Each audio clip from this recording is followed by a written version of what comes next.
Mesdames, Messieurs, ravis de vous retrouver. C'est l'heure de l'invité du jour. La lutte contre le tabagisme est notre sujet du jour. Pour en parler, nous recevons le docteur Alphonse Louma Eyouga, un pharmacien de formation qui, depuis 25 ans, sensibilise sur les risques liés à la consommation du tabac. Bienvenue sur ce plateau de l'invité du jour. Bonjour, madame. Vous êtes pharmacien de formation et leader du mouvement associatif gabonais depuis 25 ans déjà. Il n'y a pas longtemps, vous avez fondé une clinique dédiée à la réhabilitation des victimes de la drogue. Quel bilan pouvez-vous faire en ces 25 ans de sensibilisation sur les risques liés à la consommation du tabac?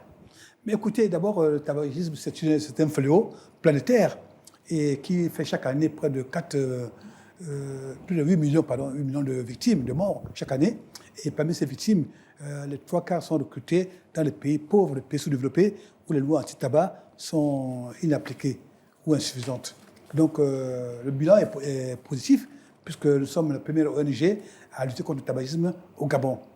L'ONG a été créée en 1995, donc ça fait de calcul. 28 ans. Oui.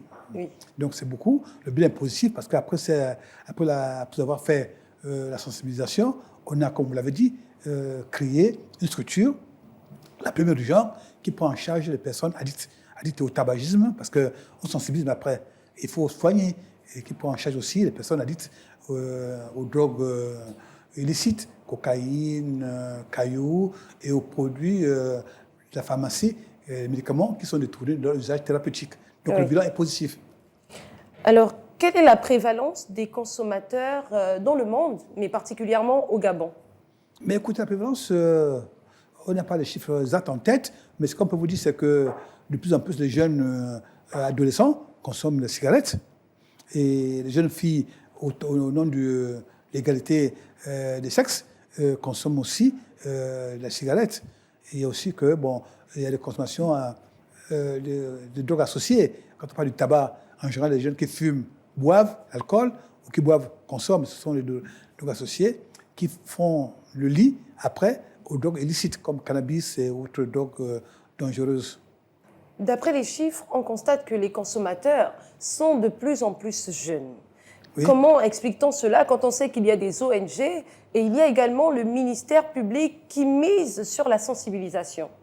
Comment cela s'explique? Le ministère public vient de se réveiller de la léthargie, parce qu'avouons que pendant longtemps, la sensibilisation n'a pas été le point fort de nos gouvernants. Mais depuis un moment, effectivement, à la faveur des séminaires, à la faveur des journées anti-tabac, on a vu qu'il y a quand même un engouement dans la sensibilisation.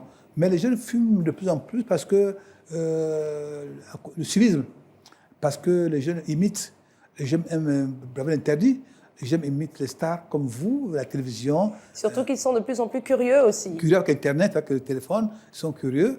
Et malheureusement, les jeunes sont les plus grandes victimes parce que la publicité, si la publicité est légalement interdite, mais elle est insidieuse, elle se fait en sourdine et elle appâte les jeunes garçons et jeunes filles. Et la journée mondiale sans tabac est célébrée chaque 31 mai. Et pour cette année, le thème s'intitule « Protéger les enfants de l'ingérence de l'industrie du tabac ». Comment y parvenir selon vous? Et pour y parvenir, il faut donc, comme on l'a dit, intensifier les campagnes de sensibilisation et prendre les mesures qu'il se faut. Notamment les lois. On a une loi anti-tabac qui a été promulguée, ratifiée. Il y a des textes d'application qui ont été pris. Mais malheureusement, notre pays est un cimetière de bonnes intentions. On a les bonnes lois, mais qui dorment dans les tiroirs. Il faut vraiment que le gouvernement, à part nous qui sommes dans les ONG, qui sensibilisons, qui sommes des gens volontaires, déterminés, mais les gouvernants doivent aussi comprendre que c'est à eux que revient le rôle de l'application des lois. Donc, parmi ces lois qui doivent être appliquées, nous avons par exemple, il faut interdire la vente de cigarettes aux mineurs.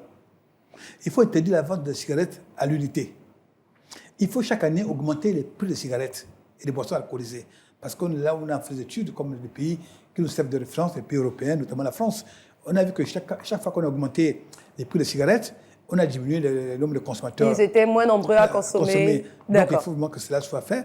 Il faut aussi que on prenne aussi en charge les malades, les jeunes qui sont déjà addicts ou les jeunes consommateurs. Aujourd'hui, il y a des thérapies qui ont fait leurs preuves, si vous voulez, on en parlera, qui peuvent aider les personnes addictes à se sévrer, à comprendre que la vie est précieuse, que le tabagisme peut les conduire à la mort, et ça coûte cher.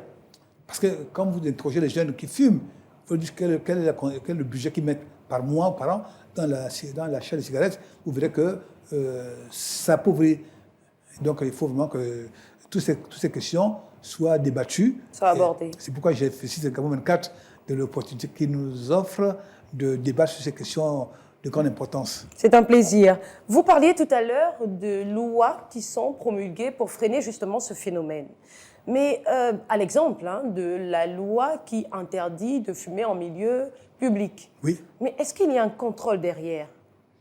Ce qui nous regarde aujourd'hui, ils doivent comprendre, je veux dire, c'est surtout les autorités. Nous ne sommes pas des gendarmes.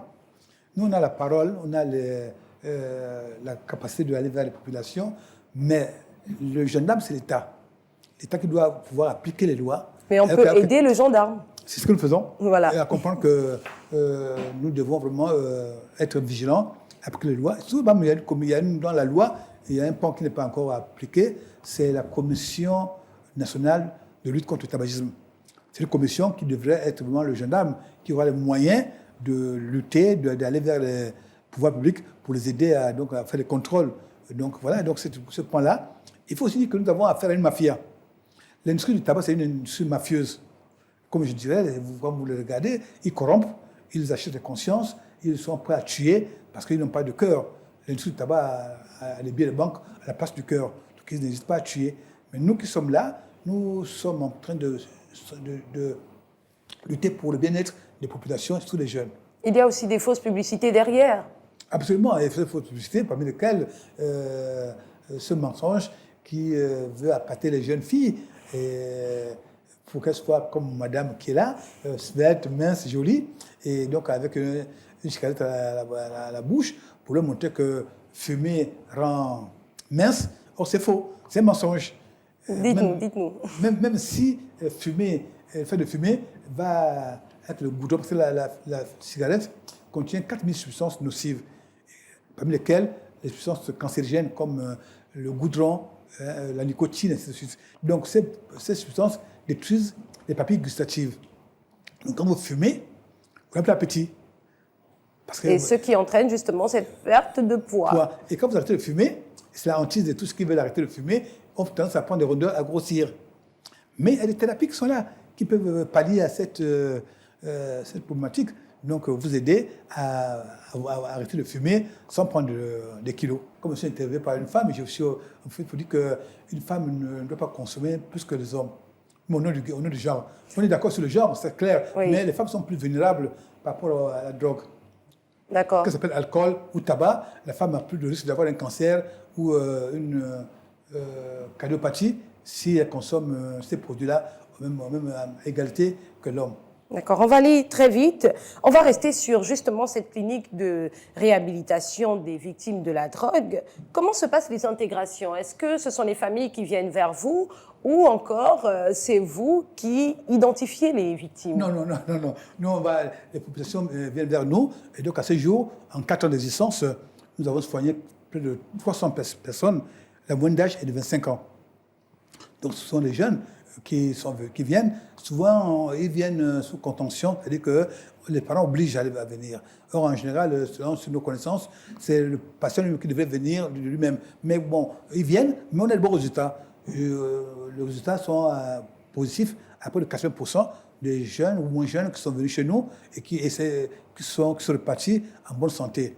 Et il faut dire que, par rapport à cette clinique-là, on a une prise en charge holistique et médicamenteuse. C'est-à-dire que nous avons des médecins généralistes, des psychiatres, des psychologues cliniciens, des yoga, la thérapie, la luminothérapie, et j'en passe. Donc, c'est vraiment, il n'y a pas aujourd'hui un traitement médicamenteux qui soigne de l'addiction. Si on vous le dit, c'est un mensonge, c'est un préjugé. C'est tout un mécanisme. mécanisme comme en branle dans notre clinique. Et donc, nous avons aujourd'hui, sans fausse modestie, des patients qui étaient au Maroc, qui étaient en Afrique du Sud et au Canada, et qui sont là-bas, ils sont venus, ils ont rechuté, ils sont venus chez nous et ils ont trouvé la guérison. Donc, je dis franchement, c'est pour le Gabon une bonne nouvelle et j'en suis fier. Alors, nous sommes arrivés au terme déjà. Pour conclure, avez-vous un message à l'endroit de ces jeunes consommateurs, mais ou encore des projets? Ben, écoutez, pour conclure, pour l'instant, disons que nous sommes d'abord heureux de nous retrouver ici pour parler une fois de plus de ces problèmes qui nous passionnent et donc dire aux jeunes qui nous regardent, ne pas commencer à se droguer. Quelle que soit la drogue, qu'elle soit légale ou illégale, quand vous commencez à vous droguer, vous allez être dépendant et mourir, mais à petit feu. Donc ça, c'est le premier message. L'autre message, c'est dire aux parents d'être vigilants. Les enfants ont tendance à vous dribbler, comme on dit. Donc, soyez vigilants, attentifs au changement, au moindre changement que vous observez chez votre enfant. N'hésitez pas à regarder et venir chez nous. Nous avons des tests urinaires ou salivaires qui, en 5 minutes, peuvent vous montrer que votre enfant se drogue. D'accord. Ça, c'est important. Et enfin, des messages, c'est à nos dirigeants. Monsieur Oligui Nguema, président de la transition, avait dit que quand ils ont fait le coup de la libération, les anciens Irak arrêtés avaient parmi eux des trafiquants de stupéfiants. C'est évident, ils l'ont dit à la télévision. Donc, on était dirigé par les mafieux, par les mafias. Maintenant qu'ils ont pris le pouvoir, nous tous nous voulons que la transition réussisse et que le pays redémarre sur les bonnes intentions. Mais le président Oligui est en train de construire le pays. Nous le félicitons. On voit le changement. Mais qui va habiter les cités qu'il construit? Qui va rouler sur les autoroutes qu'il construit? Qui va habiter? Donc, ce sont les humains. Et notre richesse principale, ce n'est pas le pétrole, ce n'est pas l'uranium, c'est vous les jeunes, c'est les Gabonais qui sont là, qui sont malades. Et les Gabonais boivent trop. Et on ne peut pas construire un pays avec le soulard. Donc, il faut diminuer la quantité de consommation de nos compatriotes pour que nous puissions avoir une élite bien portante pour que le pays se développe. Je pense que là, le message est passé. C'est passé, n'est-ce pas? Merci beaucoup. C'est la fin de cette émission. Dr Louma était notre invité du jour. Nous parlions de la journée mondiale de lutte contre le tabagisme, célébrée chaque 31 mai, occasion de faire un bilan et d'en savoir davantage sur les projets du Dr Louma. Merci à tous pour votre fidélité. On se dit à très vite et bonne suite de programme sur Gabon 24.